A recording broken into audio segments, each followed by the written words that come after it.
नमस्कार छात्र, good morning. अगले वीडियो में हमने देश के नाम संदेश इकाई की समझूती प्राप्त की थी। अब हम आगे देखते हैं। पन्ना नंबर 22 पर नीचे जो परिचय थे वही हम देखेंगे। डॉक्टर कलाम कहते हैं, आप दूसरे देशों की व्यवस्था का आदर और पालन कर सकते हैं।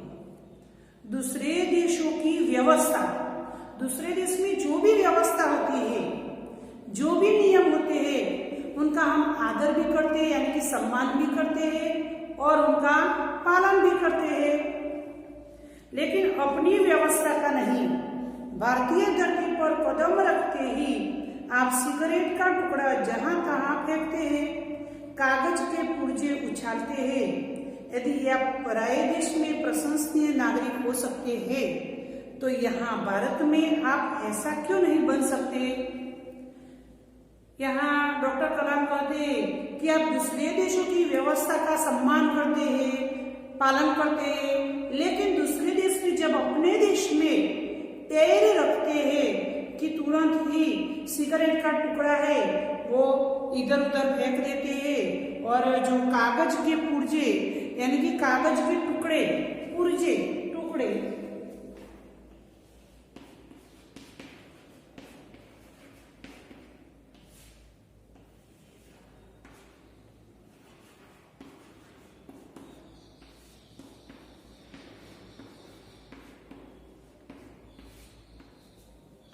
कागज के टुकड़े हैं वह भी इधर उधर फेंक देते हैं। यदि आप पराये देश में प्रशंसनीय रहते हैं, पराये देश के नियमों का पालन करके वहां प्रशंसनीय बनते हैं, तो भारत में आप ऐसा क्यों करते हो? भारत देश में आप नियमों का पालन करके प्रशंसनीय नहीं बन सकते? डॉक्टर कलाम ने मुंबई के पूर्व महानगर पालिका आयुक्त तिनायकर के हवाले से कहा, अमीर लोग अपने कुत्तों को सड़कों पर घुमाने के निकलते हैं और जहां तहां गंदगी बिखेर कर आ जाते हैं, और फिर वही लोग सड़कों पर गंदगी के लिए प्रशासन पर दोष मढ़ते हैं। महानगर पालिका के पूर्व जो चुने गए तिनायकर कहते हैं कि अमीर लोग हैं वह क्या करते हैं, अपने पालतू कुत्ते को लेकर शहर में घूमने के लिए निकलते हैं और बाद में वही कुत्ता सड़कों पर जहां तहां गंदगी फैलाता है, यानी कि जहां तहां गंदगी बिखेर कर आता है। फिर वही लोग प्रशासन पर, प्रशासन यानी कि नगर पालिका की व्यवस्था, नगर पालिका की व्यवस्था पर दोष आरोप लगाते हैं कि नगर पालिका नगर को साफ सुथरा नहीं रखती। क्या वे उम्मीद करते हैं कि वे जब भी बाहर निकलेंगे तो एक अधिकारी झाड़ू लेकर उनके पीछे पीछे चलेगा, और जब उनके कुत्ते को हाजत लगेगी तो वह एक कटोरा उसके पीछे लगाएगा? क्या ये अमीर लोग ऐसी उम्मीद रखते हैं कि नगर पालिका के एक एक अधिकारी, जब ये अमीर लोग निकले उनके कुत्ते को घुमाने के लिए, तब नगर पालिका के एक एक सदस्य उनके पीछे पीछे जाए और कुत्ते को जब भी हाजत लगे तब उनके कटोरे रखकर ये गंदगी ले? ऐसी क्या वो उम्मीद रखते हैं? छात्र देखा कि अमीर लोग हैं और वो अपने पालतू कुत्ते को लेकर वहां तहां घूमते हैं, जगह पर गंदगी फैलाते हैं और बाद में नगर पालिका की व्यवस्था पर दोष मढ़ते हैं। तो वो तिनायकर कहते हैं कि क्या वह ऐसी उम्मीद रखते हैं कि जब हम हमारे कुत्ते को लेकर जाएंगे तब हमारे साथ एक एक नगर पालिका के एक एक सदस्य को हमारे साथ भेजे, और जब भी हमारे कुत्ते को हाजत लगे तब वो कटोरा वहां लगा दे, जिससे पूरे नगर में गंदगी नहीं होगी? क्या वह ऐसी आशा रखते हैं? राष्ट्रपति ने मिसाल दी कि मिसाल यानी कि उदाहरण,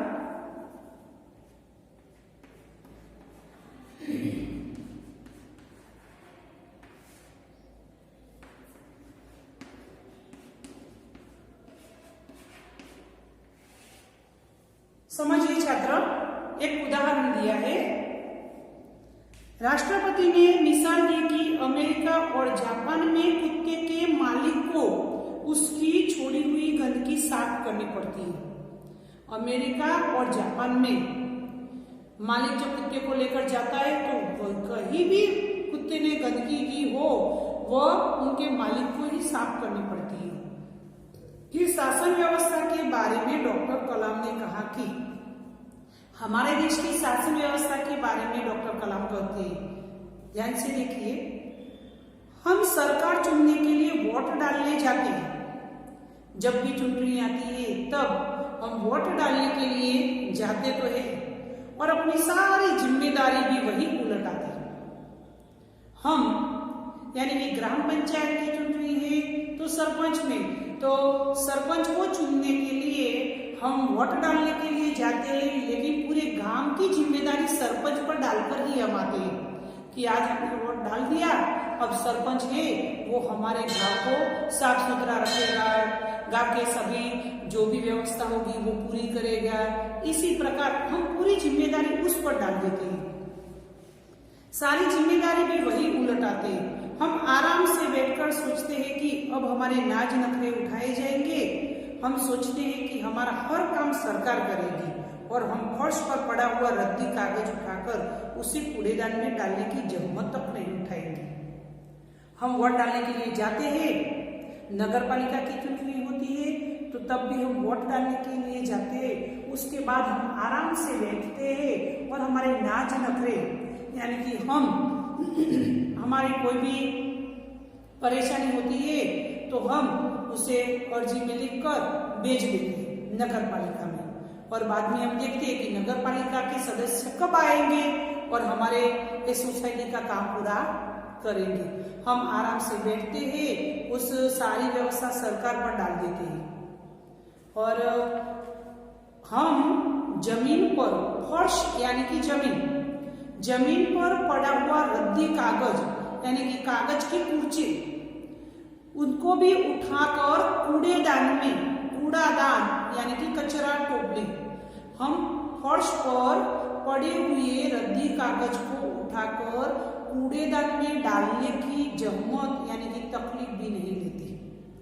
इतना हम आराम से बैठते हैं क्योंकि हमने वोट डाला है, हमने वोट दिया है, तो वोट दिया है वही व्यवस्था सरकार, वही हमारा काम, सब कुछ काम वही संभालेंगी, ऐसा हम भारतीय नागरिक सोचते हैं। डॉक्टर कलाम ने रेलवे हमारे लिए साफ सुथरे बाथरूम देगी और हम उन्हें ठीक से इस्तेमाल करना भी नहीं सीखेंगे। डॉक्टर कलाम ने कहा कि समाज की ज्वलन समस्याओं पर भी हमारा ऐसा ही रवैया है। डॉक्टर कलाम कहते हैं कि हम रेलवे में बाथरूम जो संडास बाथरूम है उनको भी हम अच्छी तरीके से इस्तेमाल नहीं करते। दूसरा भी कहा है समाज व्यवस्था के बारे में कि हमारी समाज व्यवस्था की ज्वलन आज का भी एक उदाहरण है, एक समस्या है, हमारा ऐसा ही रवैया है, हम सब उसमें ही मानते हैं, परिपाटी है रवैया यानी कि परिपाटी।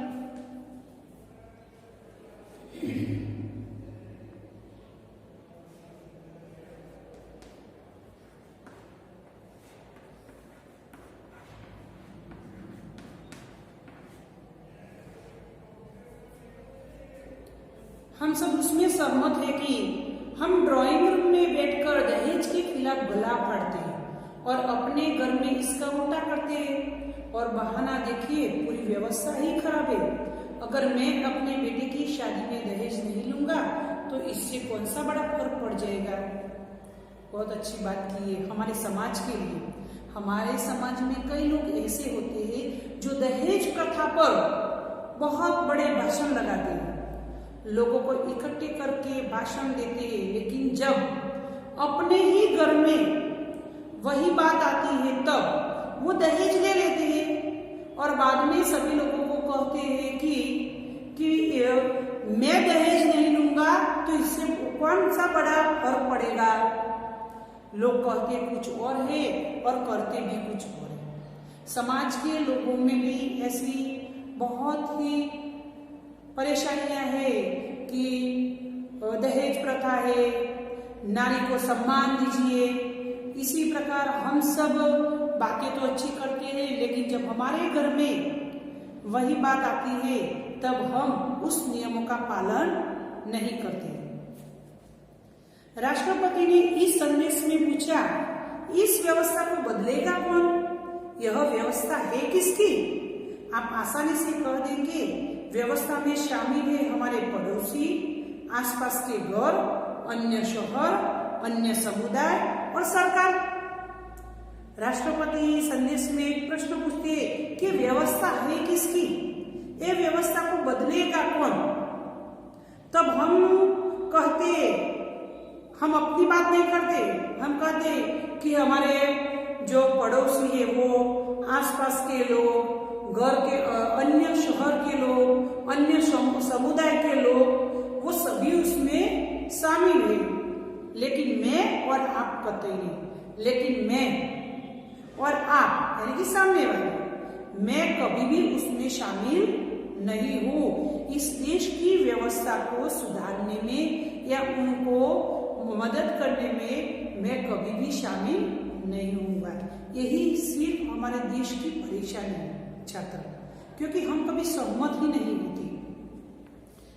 हम बगीचे में घूमने के लिए जाते हैं, तब भी लिखा है फूल छोड़ तोड़ना मना है, फिर भी हम दूसरे को कहते, अरे भाई फूल मत तोड़ना।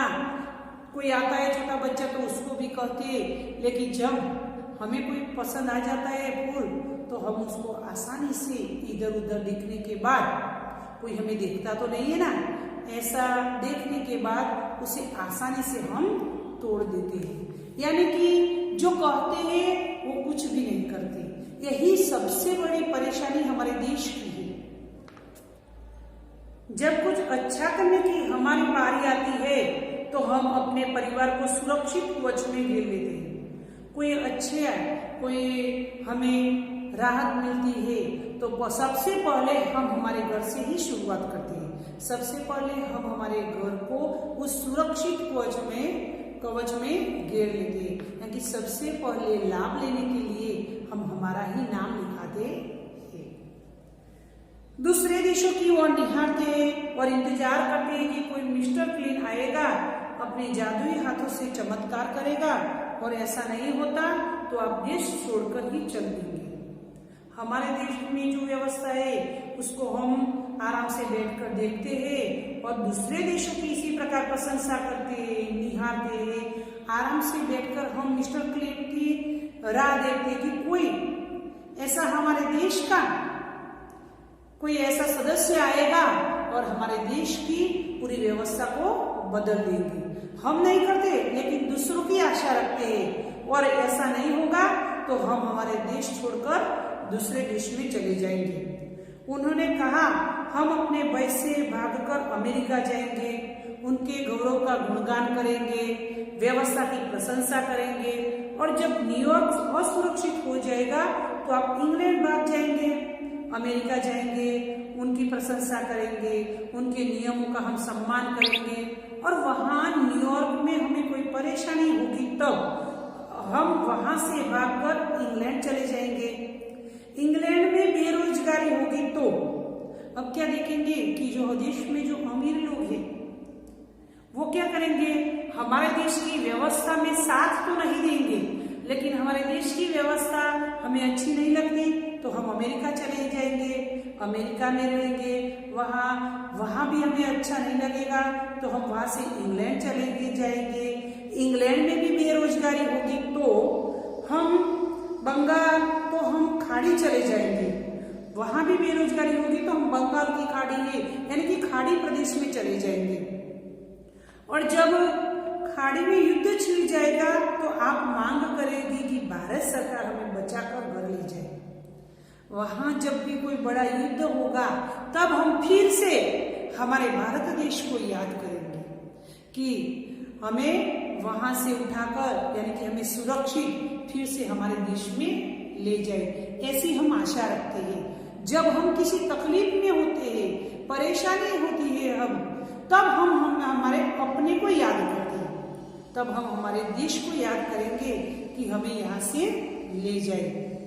हमने कई बार देखा है कि दूसरे देशों में हमारे देश के लोग जाते हैं परदेश विदेश, लेकिन वहां कोई भी परेशानी होती है तब हम अखबार में देखते हैं कि वहां से जो हमारे भारतीय लोग हैं वो सोशल मीडिया पर कहते हैं कि हमारे देश में देश के लोगों को विनती करते हैं कि हमें यहाँ से ले जाए, हमें सुरक्षित रखे, हमें सहारा दे। इसी प्रकार वह हमें आजीजी करते हैं।